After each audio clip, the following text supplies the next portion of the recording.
వక్రుండైన జనుండు వృద్ధగురు సేవంజేసి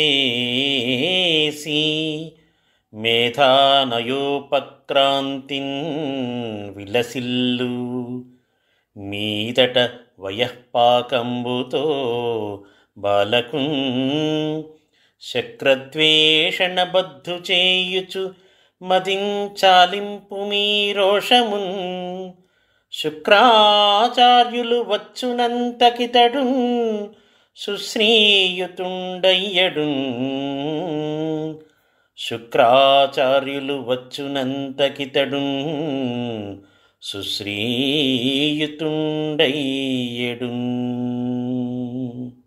వక్రమార్గంలో అల్లరి చిల్లరగా ప్రవర్తించే ఈ ప్రహ్లాదుణ్ణి పెద్దలైన గురువుల వద్ద కొన్నాళ్ళు చదివిస్తే బుద్ధిమంతుడు అవుతాడు. ఆ తరువాత మెల్లగా వయసు కూడా వస్తుంది. అప్పుడు ఏ సంగతి ఏమిటో తెలుస్తుంది. అప్పుడు నిదానంగా వయసుతో పాటే ఇంద్రుని మీద ద్వేషం కూడా నేర్పుతూ ఉంటే సరిపోతుంది. గురుదేవులైన శుక్రాచార్యుల వారు వచ్చేటప్పటికీ ఈ బాలుడు పూర్తిగా గుణవంతుడవుతాడు అని గురుపుత్రులు పలికిన రాక్షసేశ్వరుండు గృహస్థులైన రాజులకు ఉపదేశింపదగిన ధర్మార్థ కామంబులు ప్రహ్లాదునకు ఉపదేశింపుడని అనుజ్ఞ చేసిన వారు అతనికి త్రివర్గంబునుపదేశించిన అతండు రగద్వేషంబుల చేత విషయాసక్తులైన వారలకు గ్రాహ్యంబులైన ధర్మార్థ కామంబులు తనకు అగ్రాహ్యంబులనియును వ్యవహార ప్రసిద్ధి కొరకైన భేదంబుగాని ఆత్మభేదంబు లేదనియును అనర్థంబులయందు అర్థకల్పన చేయుట దిక్రమంబనియును నిశ్చయించి గురూపదిష్ట శాస్త్రంబులు మంచివని తలంపక గురువులు తమ గృహస్థ కర్మానుష్ఠానంబులకున్ పోయిన సమయంబున అలా గురుపుత్రులు పలకగానే హిరణ్యకశిపుడు కొంచెం మనశ్శాంతిని పొందాడు. వివాహం అయినటువంటి రాజులకు నేర్పదగిన ధర్మార్థ కామములను ప్రహ్లాదునకు ఉపదేశించండి అని ఆదేశించాడు. ఆ గురువులు ఆ విధంగానే వానికి ధర్మార్థ కామాలకు సంబంధించిన శాస్త్రాలు బోధించారు.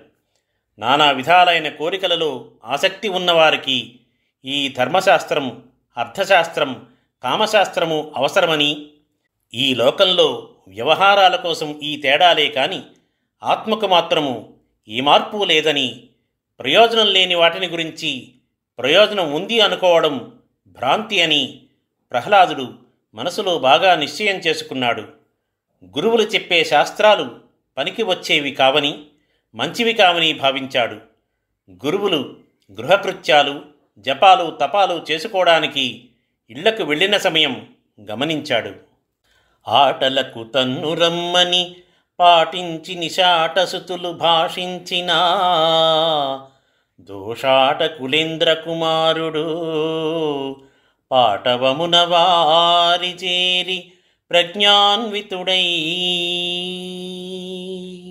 ఆ సమయంలో తోటి రాక్షస బాలకులు ఆడుకుంటూ తమతో పాటు ఆడుకోవడానికి ప్రహ్లాదుణ్ణి కూడా పిలిచారు. అప్పుడు ఆ దానవ చక్రవర్తి కొడుకైన ప్రహ్లాదుడు వారందరితో నేర్పుగా ఇలా చెప్పాడు.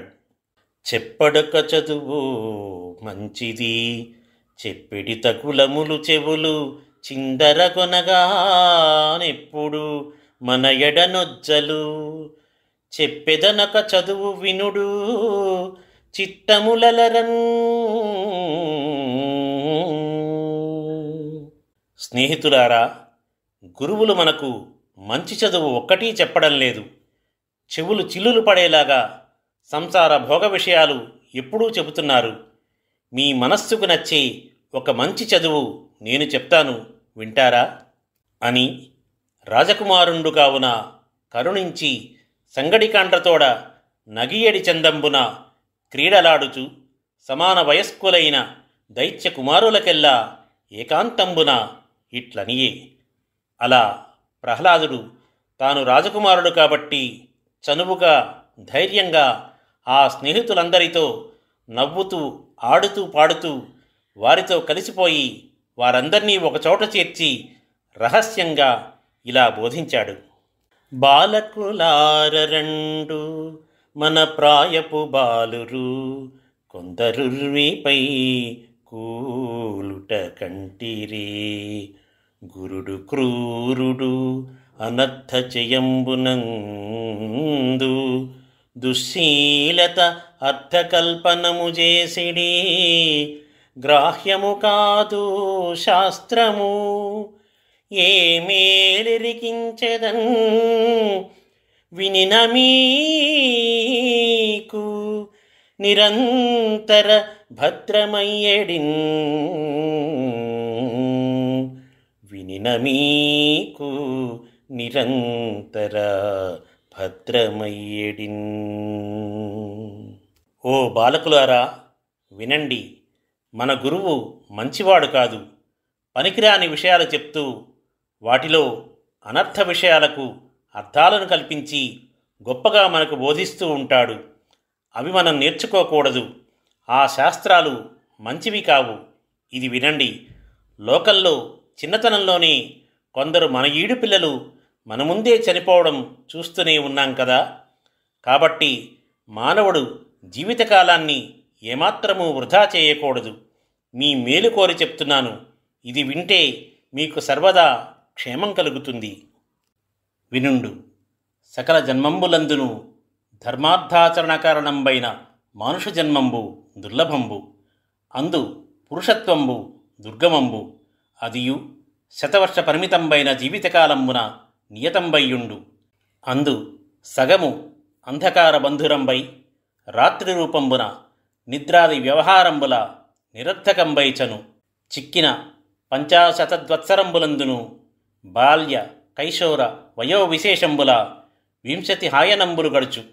కడమ 30 అబ్దంబుల చేత పట్టుబడి దుర్వగాహంబులైన కామ క్రోధ లోభ మోహ మదమత్సరంబులను పాశంబులను కట్టుబడి విడివడ సమర్థుండు కాక ప్రాణంబుల కంటే మధురాయమాణమైన తృష్ణకులోనై భృత్య తస్కర వణిక్కర్మంబుల ప్రాణహాని అయిన అంగీకరించి పరార్థంబుల నర్ధించుచు రహస్య సంభోగ చాతుర్య సౌందర్య విశేషంబుల ధైర్య వల్లికా లవిత్రంబులైన కళత్రంబులను మహనీయ మంజుల మధురాలాపంబులు కలిగి వసులైన శిశువులను శీలవయోరూపధన్యలకు కన్యకలను వినయ వివేక విద్యాలంకారులైన కుమారులను కామిత ఫలప్రదాతలకు భ్రాతలను మమత్వ ప్రేమ దైన్య జనకులైన జననీ జనకులను సకల సౌజన్య సింధువులైన బంధువులను ధన కనక వస్తువాహన సుందరంబులైన మందిరంబులను సుకరంబులైన పశుభృత్య నికరంబులను వంశ పరంపరాయత్తంబులైన విత్తంబులను వర్జింపలేక సంసారంబు నిర్జించు ఉపాయంబు కానక తంతువర్గంబున నిర్గమ ద్వారశూన్యంబైన మందిరంబు చేరి చిక్కువడి వెడలడి పాటవంబు చాలక తగులువడి కీటకంబు చందంబున గృహస్థుండు స్వయంకృత కర్మబద్ధుండై శిష్ణోదరాది సుకంబుల ప్రమత్తుండై నిజ కుటుంబ పోషణ పారవస్యంబున విరక్తి మార్గంబు తెలియనేరక స్వకీయ పరకీయ భిన్నభావంబున అంధకారంబునన్ ప్రవేశించు. కావున కౌమార సమయంబున మనీషా గరిష్ఠుండై పరమ భాగవత ధర్మంబున అనుష్ఠింపవలయు. దుఃఖంబులు వాంఛితంబుగాక చేకురు భంగి సుఖంబులను కాలానుసారంబులై లబ్ధంబులగును. కావున వృధా ప్రయాసంబున ఆయుర్వ్యయము సేయంజనదు. హరిభజనంబున మోక్షంబు సిద్ధించు. విష్ణుండు సర్వభూతంబులకు ఆత్మేశ్వరుండు ప్రియుండు. ముముక్షువైన దేహికి దేహావసాన పర్యంతంబు నారాయణ చరణారవింద సేవనంబు కర్తవ్యంబు. వినండి, ధర్మాలు ఆచరించగలిగిన మానవ జన్మ పొందడం చాలా కష్టం. అందులోనూ పురుషుడుగా పుట్టడం గొప్ప అదృష్టం. మనుష్యుని ఆయుర్దాయం 100 సంవత్సరాలు మాత్రమే ఉంటుంది. అందులో సగం కాలం కారు చీకట్లతో కూడిన రాత్రి వల్ల నిద్ర లాంటి వాటితో వృధాగా వ్యయమైపోతుంది. ఇక మిగిలింది 50 సంవత్సరాలు. దాంట్లో పసివాడుగా బాలుడుగా 20 సంవత్సరాలు గడిచిపోతాయి. ఇంకా మిగిలిన 30 సంవత్సరాలు మానవుడు ఇంద్రియ సుఖాలకు వశమైపోతాడు. కామం, క్రోధం, లోభం, మోహం, మదం, మత్సరం అనే బంధాలలో చిక్కుకుని బయటకు రాలేక తన్నుకుంటూ ఉంటాడు. ఈ జీవుడు తన ప్రాణాల కంటే తీయగా అనిపించే ఆశకు దాసుడవుతాడు. ఈ కోరికల కారణంగా ఇతరుల ధనాన్ని అపహరించాలని చూస్తాడు. సేవకులు, దొంగలు, వ్యాపారుల వంటి వాళ్ళ చేత ప్రాణాలు పోగొట్టుకోవడానికైనా సిద్ధపడతాడు. రహస్యంగా స్త్రీ సౌఖ్యం కోరుకుంటాడు. చాతుర్యంగా అవి పొందాలని అనుకుంటాడు. కాళ్లకు బంధాలు వేసే భార్యలు ఏర్పడతారు. తీయని జిలిబిలి పలుకులతో ఆనందింపజేసే శిశువులు పుడతారు. వయస్సు చేత, రూపం చేత బుద్ధిమంతులైన కూతుళ్ళు, వినయ వివేకాలతో విద్యావంతులైన కొడుకులు, కోరిన విధంగా సహకారం ఇచ్చే సోదరులు, ప్రేమతో అనురాగంతో జాలిగొలిపే తల్లిదండ్రులు, మంచిగా సంచరించే బంధువులు ఏర్పడతారు. ఈ విధంగా రకరకాలైన బంధాలలో కట్టుబడి పట్టుబడతాడు. డబ్బు, బంగారం, ఆభరణాలు, వాహనాలు, భవనాలు, పాడి పంటలు, సేవకులు, పశువులు ఇలాంటి సంపదలను, తరతరాలుగా వచ్చే ధనధాన్యాలను వదిలిపెట్టలేక మానవుడు పూర్తిగా సంసారంలో పడిపోతాడు. ఒక చిన్న పురుగు సారీడు గూటిలో చిక్కి బయటికి రాలేక తన్నుకునే విధంగా మానవుడు ఈ సంకెళ్లలో నుంచి విడిపోలేడు. తాను చేసిన కర్మల ఫలితాన్ని తాను అనుభవిస్తూ ఉంటాడు. కామసుఖంలో పడి తన కుటుంబాన్ని పోషించడంలో నిమగ్నమై ముక్తి పొందే మార్గం మరిచిపోతాడు. తాను వేరు, మిగిలిన వారు వేరు అనే భేదభావంతో చీకట్లోనే ఉండిపోతాడు. కాబట్టి మానవుడుగా పుట్టినప్పుడు చిన్నప్పుడే బుద్ధిబలంతో భక్తి ధర్మాలను ఆచరించాలి. కష్టాలు కోరకుండానే వచ్చినట్లు సుఖాలు కూడా కోరకుండానే ఆ సమయానికి అవి వస్తాయి. వాటి కోసం అందుకని ఎంతో విలువైన జీవితకాలాన్ని వృధా చేసుకోకూడదు. ఆ శ్రీహరిని నమ్ముకుంటే ముక్తి కలుగుతుంది.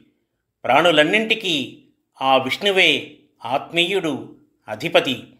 ముక్తి కోరుకునేవాడు చివరి వరకు చేయదగిన పని ఆ పరమపురుషుని పాదపద్మాలు భావించి సేవించడం మాత్రమే.